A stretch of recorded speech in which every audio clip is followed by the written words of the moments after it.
morning, everybody. We're all alive, we have coffee. I've had half a cup of coffee, so I should be fine.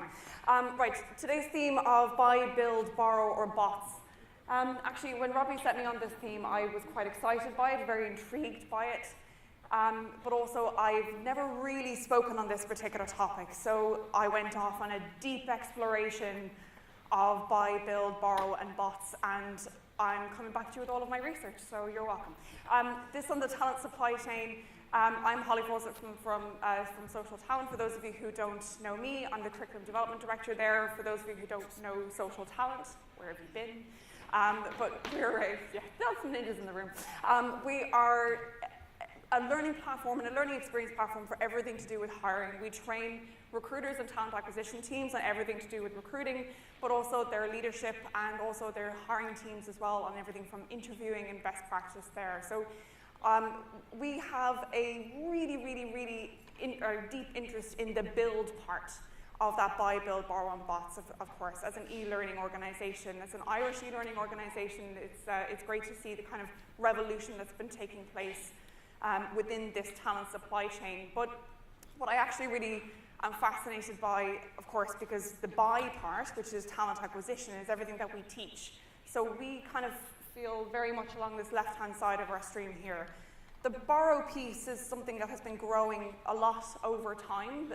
This fluid workforce is always going to be kind of upending, is always going to be on trend, but bots is what has everybody fascinated.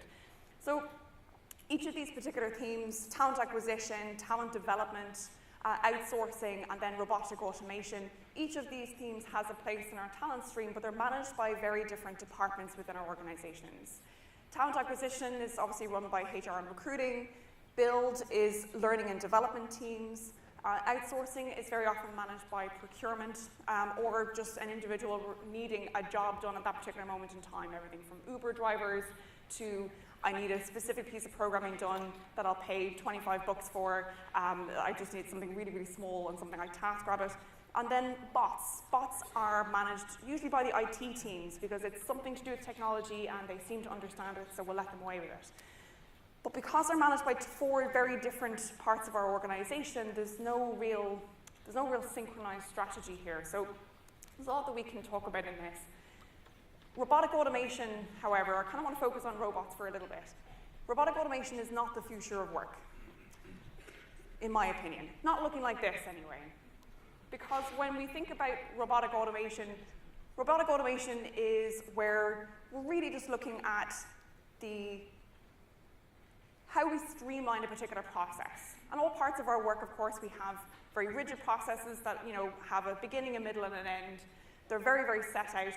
We understand the workflow of that. That can be automated. It's very logical processing. But artificial intelligence, which is what we think of when we think of that bot, is the ability to reproduce human behavior in a machine. The ability to produce human behavior in a machine is incredibly difficult. And we have a lot of challenges when it comes to this. And that's why I don't believe human-like robots are going to be part of the future of our work. So we want to break down automation into its composite parts. Automation, of course, just being the streamlined, beginning, middle, and end. We understand what that process is. That type of automated processing, we can program a machine to carry out that particular task. The human being knows what the task is, they itemize what the task is, and they program the machine to learn it all. That's simply what that is. So things like, arithmetic sums, those types of things, very simple to automate. Artificial intelligence is, AI is where we really feel, okay, we're going to teach the machine something. So machine learning, where we simply feed it a lot of inputs. We want it to come up with an example or to recognize particular examples. So we give it lots and lots of examples for which to learn by. So the machine is learning over time as we're inputting tons and tons of data into this machine. Deep learning is a branch of machine learning where we are really and truly zeroing in on a specific all-encompassing, huge amount of information. And this has been found in the places like self-driving cars. They're having to recognize people, they're having to recognize objects, they have to know the rules of the road, they have to be able to manage and automate a particular machine and a vehicle, make decisions based on logical processing, if this, then that. That's what our deep learning is here. So things like self-driving cars are obviously of big interest to the world of work as well. Narrow AI A little bit different to deep learning, but narrow AI is where we teach the machine to do something very, very, very specific. So for example, if we're thinking about that Google computer that learned to play the game of Go, and it can now beat any human being at that particular game, which seems like a very logical yet rational type of game, and a game of strategy and chance, 20 times harder than a game of chess. But a computer can now beat any single human being at that particular game. That's narrow AI. General AI, there are scientists and researchers all over the world exploring this world of general AI, where we're trying to teach machines rational thought as well as emotive processing. And that's the impossible task, because rational thought and emotive processing are kind of opposite ends of the spectrum. This is where we're trying to combine IQ with EQ. And really only human beings can have IQ plus EQ. We know that humans experience emotions every single moment of the day. We perceive and make decisions based on those emotions. Human beings that can't experience emotion, for example, can't make daily decisions. They can do very logical and complex mathematics, but they can't decide what to eat for lunch. When we make those decisions based on IQ and EQ, that's a very human particular trait, and this is why the future of work cannot be entirely replaced by things like bots. For example, human beings can process paradoxes, but a computer can't. Does anybody know what this is? This is a trap for a self-driving car. So a human being would know full well, this is a joke, I can just simply drive out of this. And a self-driving car is thinking, there's a rule here, I can pass through the line, but now I can't pass on the other side of it. And so it traps itself in this thing. So this type of paradox, this is what is going to befuddle computers all of the time, but a human being can immediately understand and switch to our emotional intelligence and understand this is a joke. When we read and understand human emotions, we feel those emotions of the other person as well, and that helps us to connect deep learning. But it also helps when it comes to things like group intelligence, being able to read the emotions of other people, interact with other people, and collaborate as a group. We grow our collective intelligence, and collective intelligence is something that every single organization, every single person has at its root and its core. The companies that we build as human beings, our main asset is collective and group intelligence. But a group of computers is not going to get smarter simply because there's other computers in the room. But human beings will, and we come up with more creative and collaborative ideas. When it comes to things like how we leverage collective group intelligence, how we get rid of those particular barriers, location can be an issue, but how do we overcome location? Of course, we need to have realistically good Wi-Fi. In fact, somebody updated this particular graph and put battery life as our absolute base need. I completely agree. So how do we solve for location when location is something that doesn't necessarily need to be there? There is a study that was only produced last Friday, or published last Friday by UCC, where they looked at the 2016 census and found that these were the top 10 towns in Ireland most at risk of automation. This is where we're getting rid of those very logical, process-oriented jobs that have little emotional intelligence involvement. And these are the towns from Longford all the way down to County Tipperary. Lots of towns, unfortunately, in County Tipperary. Is anybody from any of these towns or nearby them? A couple of you. So yeah, these towns are, relatively rural Ireland. Not too rural, we have footpaths, right? But these are rural Ireland, and they are most at risk of automation. But unfortunately, it's mainly down to their location. It's nothing to do with access to opportunity. It's just because that opportunity is limited by that particular location. Interestingly enough, this is a map of the National Broadband Plan, correct as of last Friday. Everything in blue is where fibre optic broadband has been installed. And everything in yellow is where there is little to no fibre optic broadband available. So yes, there's a considerable amount of yellow on this map, and it's really unfortunate. Now, of course, there isn't a very large population in this particular area, but there is a population in this area. These people don't even have access to be able to stream Netflix, could you imagine? It's like a third world country within our own country. Anyway, unfortunately, this is a reality for a lot of rural Ireland, is that they don't have access to fibre optic broadband, and we're trying our best with our national broadband plan, but that is a huge risk. I'm just going to pop in some of those towns that we just had, those top 10 towns at risk of automation, and of course they're all in those yellow zones, or nearly in those yellow zones as well. Very little access to fibre optic broadband.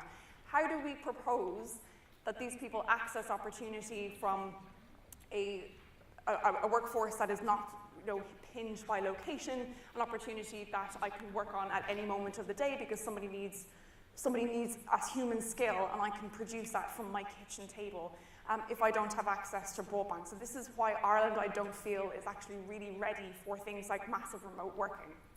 So how do we solve for location in our supply chain when location really isn't necessary? Obviously, having really solid access to technology is a key part of this, but I think there's also lots of examples where we encourage remote working, where we encourage our teams to collaborate openly from anywhere in the world. If you can be in my town of Dundrum in South County Dublin, or in Dundrum in County Tipperary, it doesn't matter where you work. If you work generally on a laptop or a computer all day, or generally work where you're thinking about things rather than having to be in a particular place at a particular time, then you should be able to do remote working. And I think it's time organizations really and truly took hold of this in order to avail of the types of opportunities that we have, that we can access. We're going through a bit of a supply chain befuddle at the moment because we have really low amounts of talent. We're in a talent shortage in many of the skills that we're currently looking at. We're also in a housing crisis and a housing shortage, and we're also in an office space shortage. Now, they're solving a lot of those office space shortages literally around us at this moment in time. There's lots of office buildings going up, and a 21-story skyscraper we've never had before. It's amazing. And Salesforce, for example, has just decided that they're going to be opening up another office 2 doors down the street here to house about 1,500 of their workers, even though they have an office out in Sandyford. But why have an office in Sandyford and in the city centres? Because people are just like, can't go all the way out to Sandyford if I'm coming from Swords, for example. It's just too far to get to. Location is a really, really, really strong issue. And so what Salesforce has decided to do is open up another centre of excellence here in the city centre. By contrast, just down the road, from Salesforce's office in Sandyford is Vodafone's office in Leopardstown. And Vodafone only have an office capacity of about 70% of their workforce. That is their head office workforce. Obviously, they also have stores where location is very particularly important. But that 70% capacity actually has worked really well from them. Not even their CEO has a dedicated desk, I hear. She just comes in on a first-come, first-served basis. And when you have an office capacity of 70%, it actually encourages your team to work from anywhere that they do their best work. Work from absolutely anywhere. Work from down the street, work from home, work from client site, wherever you need to be. And they're now unconstrained by location and expensive office space. We have lots of talent, believe it or not. There are lots and lots and lots of people in our countries, and as those jobs become slightly more automated, as Robbie's data just a few moments ago showed, when we have about 21% of jobs being altered or now being completely redeployed, when we can redeploy these people into opportunities from anywhere in the country, if we've open and access to those particular opportunities, that's really where the magic happens. We can deploy these people anywhere as unrestricted by location. There's just our housing, the housing supply, our talent supply, and our office supply just unfortunately seems to be in the wrong place. So location can be a bit of a big hurdle for us. So going back to our buy, build, borrow, bots, talent acquisition and our location can be a huge hindrance for us as talent acquisition teams. But the build part, that talent development and being able to train and encourage our people to redeploy and everything else, obviously something that social talent has a huge heart in. This is where we grow and develop specifically for those in the recruiting and talent acquisition industry. But e-learning in general is people's access to greater skills. This is where they're going to be able to be redeployed. To borrow, if I can borrow a person from Fawcett in County, where is Fawcett? It's in County Tipperary. Or Lifford in County Donegal, any of those towns that are at risk of automation, if I just need that person to be able to do some work for me on a part-time basis or on an as-needed basis, a more fluid workforce, if I only have access to that person because they're virtual, that's absolutely fine. I don't need them to be in the office. Gone are the days of presenteeism, when you need to be in the office at 9 a.m. just to be seen to be working. And then those bots, of course. And bots, as I said, are not necessarily that humanoid robot, that's not really what is going to replace us as human beings. We're not living in that dystopian universe. But obviously automating some processes, making sure that we're getting rid of that routine work, it opens up our emotional intelligence to be able to do more creative work and solve logical problems. So when we get together as organizations, when we can buy, build, borrow, have a borrow strategy and incorporate bots as well, when we actually synchronize all those three together, we can actively compete for really, really good talent. And I have literally just run out of time. Thank you so much for your very kind attention. Thank you.